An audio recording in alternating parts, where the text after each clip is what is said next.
Chaque mois, des millions de femmes dans le monde souffrent en silence. Des douleurs parfois insupportables, ignorées ou minimisées pendant des années. Ce n'est pas dans leur tête. Ce n'est pas normal. Il s'agit d'une véritable maladie, l'endométriose. Encore trop méconnue et sous-diagnostiquée, l'endométriose impacte profondément la qualité de vie, la fertilité et la santé globale de nombreuses femmes. Mais qu'est-ce que c'est exactement? Quelles en sont les causes, les symptômes, les complications possibles et surtout, comment la diagnostiquer et la traiter? Dans cette vidéo, nous allons explorer tout ce qu'il faut savoir sur l'endométriose de manière claire, complète et pédagogique. Si vous êtes concerné ou si vous souhaitez mieux comprendre cette maladie pour aider une proche, restez avec moi jusqu'à la fin. Bienvenue sur la chaîne Symptômes et Solutions. Ici, nous vous aidons à mieux comprendre votre santé grâce à des vidéos explicatives, claires et accessibles sur les maladies, les infections, les troubles chroniques et les symptômes à ne pas ignorer. Chaque semaine, retrouvez des vidéos détaillées sur les causes, symptômes, diagnostics, traitements et prévention des pathologies les plus fréquentes, comme les plus méconnues. Que vous soyez simplement curieux, en quête d'informations fiables ou directement concerné par un problème de santé, cette chaîne est faite pour vous. Informer, sensibiliser, accompagner, voilà notre mission. Abonnez-vous et activez la cloche pour ne manquer aucune vidéo santé. 1. Définition et caractéristiques. L'endométriose est une maladie gynécologique chronique dans laquelle des tissus similaires à la muqueuse qui tapissent normalement l'intérieur de l'utérus, appelé endomètre, se développent en dehors de celui-ci. Ces fragments de tissu peuvent se fixer sur d'autres organes situés dans la cavité pelvienne, comme les ovaires, les trompes de Fallope, le rectum, la vessie ou le péritoine. Or, ces tissus, bien qu'extérieurs à l'utérus, continuent de réagir aux hormones du cycle menstruel de la même façon que l'endomètre. Ils s'épaississent, saignent, puis se désagrègent à chaque menstruation. Le problème est que, contrairement au sang menstruel évacué normalement par le vagin, le sang issu de ces lésions ectopiques n'a pas de voie naturelle de sortie. Il reste piégé dans l'organisme, provoquant des réactions inflammatoires, des douleurs parfois intenses, la formation de kystes ovariens, appelés endométrium, ou encore des adhérences entre les organes. Ces lésions peuvent évoluer au fil du temps, rendant la maladie plus complexe à traiter si elle n'est pas prise en charge rapidement. L'endométriose est une affection fréquente, elle toucherait environ une femme sur 10 en âge de procréer, mais elle reste encore largement sous-diagnostiquée. Cela s'explique notamment par la banalisation des douleurs menstruelles, qui sont souvent perçues comme normales, même lorsqu'elles deviennent invalidantes. Pourtant, l'endométriose est bien plus qu'un simple mal de ventre, c'est une véritable maladie chronique, aux impacts physiques, émotionnels et parfois même sociaux majeurs, nécessitant une attention médicale spécifique. 2 causes et facteurs de risque. Les causes exactes de l'endométriose ne sont pas encore totalement élucidées, mais plusieurs hypothèses scientifiques permettent de mieux comprendre son origine. La plus couramment admise est celle de la menstruation rétrograde. Au lieu de s'évacuer normalement par le vagin, une partie du sang menstruel contenant des cellules endométriales refluerait par les trompes de Fallope jusqu'à la cavité pelvienne, où ces cellules viendraient s'implanter sur d'autres organes. Une autre hypothèse évoque une origine embryonnaire ou une métaplasie. Certaines cellules du péritoine pourraient, sous l'effet de déséquilibres hormonaux, se transformer en cellules de type endométrial. Des facteurs immunitaires semblent également jouer un rôle important. Chez certaines femmes, le système immunitaire serait moins efficace pour reconnaître et éliminer les cellules endométriales implantées en dehors de l'utérus, ce qui favoriserait leur survie et leur prolifération. Par ailleurs, l'inflammation chronique déclenchée par ces cellules en dehors de leur lieu naturel contribue à aggraver les lésions et à amplifier les douleurs. L'environnement hormonal, notamment une sensibilité accrue à l'estrogène, est aussi soupçonné de stimuler la croissance de ces tissus anormaux. Enfin, plusieurs facteurs de risque ont été identifiés comme augmentant la probabilité de développer l'endométriose. Il s'agit notamment d'un antécédent familial, mère ou sœur atteinte, de cycles menstruels courts, moins de 27 jours, de règles abondantes ou précoces, ou encore de l'absence de grossesse. L'exposition prolongée aux menstruations sans interruption, pas de grossesse ni d'allaitement, semble également être un facteur aggravant. Même si aucune cause unique ne peut être désignée, la combinaison de facteurs hormonaux, immunitaires, génétiques et environnementaux expliquerait le développement de cette pathologie complexe. 3. Les symptômes de l'endométriose. L'un des aspects les plus déroutants de l'endométriose est la grande variabilité des symptômes d'une femme à l'autre. Certaines vivent un véritable calvaire chaque mois, tandis que d'autres ne ressentent aucun symptôme apparent. Néanmoins, le symptôme le plus courant et le plus caractéristique reste la douleur pelvienne.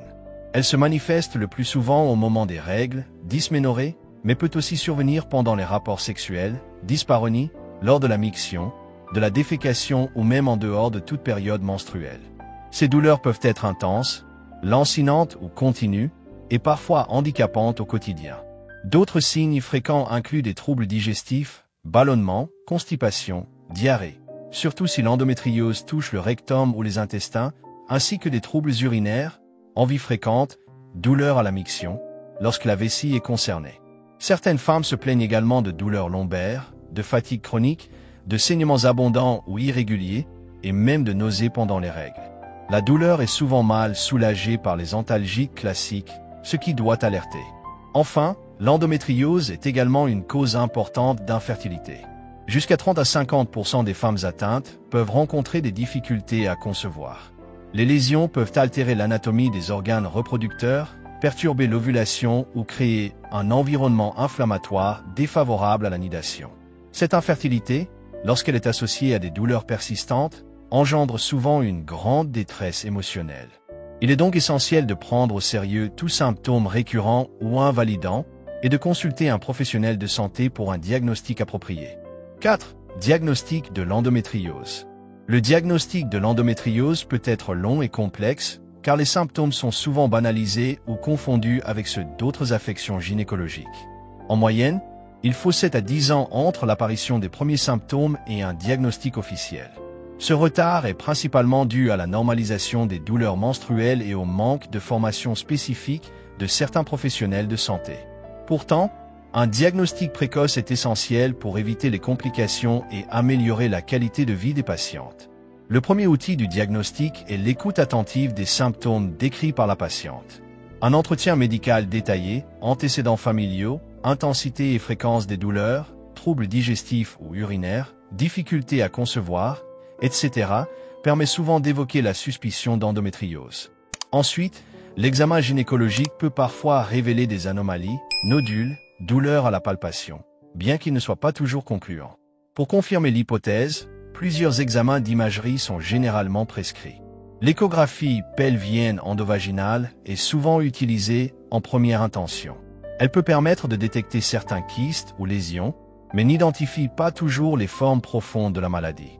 L'examen le plus précis reste l'IRM pelvienne, qui permet une cartographie détaillée des lésions, notamment dans les formes complexes. Dans certains cas, une kélioscopie ou laparoscopie est nécessaire. Il s'agit d'une intervention chirurgicale mini-invasive qui permet de visualiser directement les lésions et de les prélever pour analyse. Cette méthode reste aujourd'hui la seule façon de confirmer le diagnostic avec certitude. 5. Traitement de l'endométriose. À ce jour, il n'existe pas de traitement curatif définitif de l'endométriose. L'objectif de la prise en charge est donc de soulager les douleurs, de réduire l'inflammation, de ralentir la progression de la maladie et de préserver la fertilité autant que possible. Le traitement est toujours personnalisé car il dépend de nombreux facteurs, l'âge de la patiente, la sévérité des symptômes, le désir ou non de grossesse et la localisation des lésions.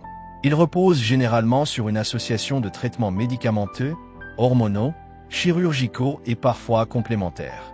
Les traitements hormonaux sont au cœur de la stratégie thérapeutique. Ils visent à bloquer ou à réduire les cycles menstruels pour priver les lésions d'endométriose de stimulation hormonale.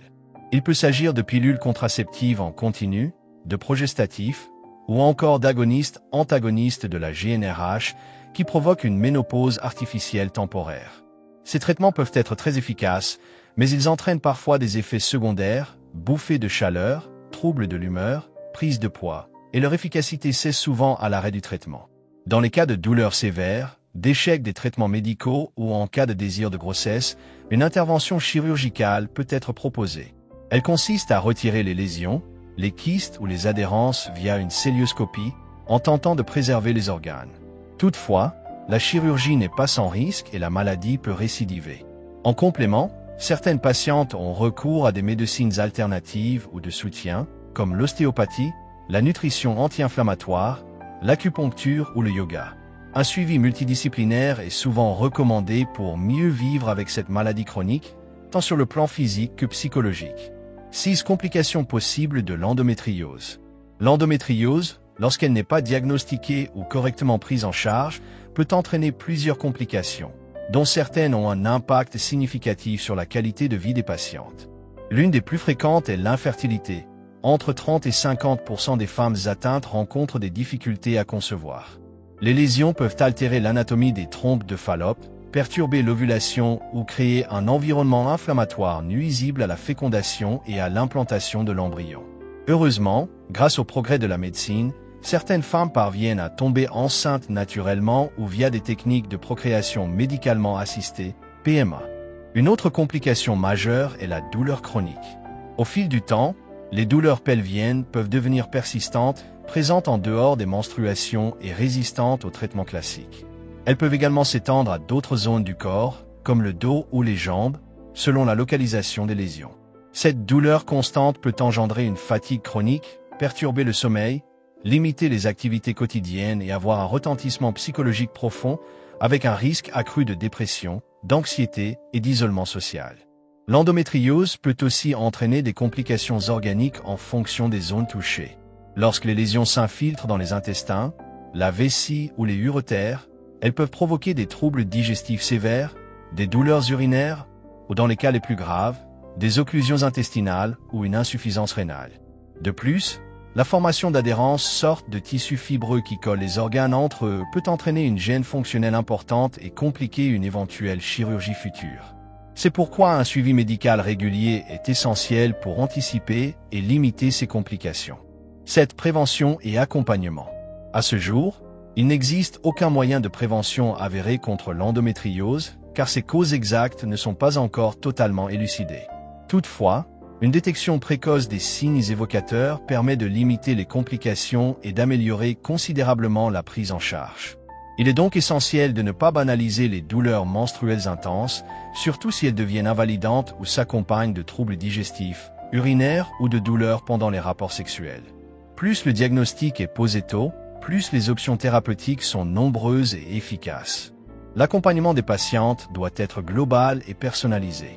Il ne s'agit pas uniquement de traiter les symptômes physiques, mais aussi d'accompagner la personne dans toutes les dimensions de sa vie.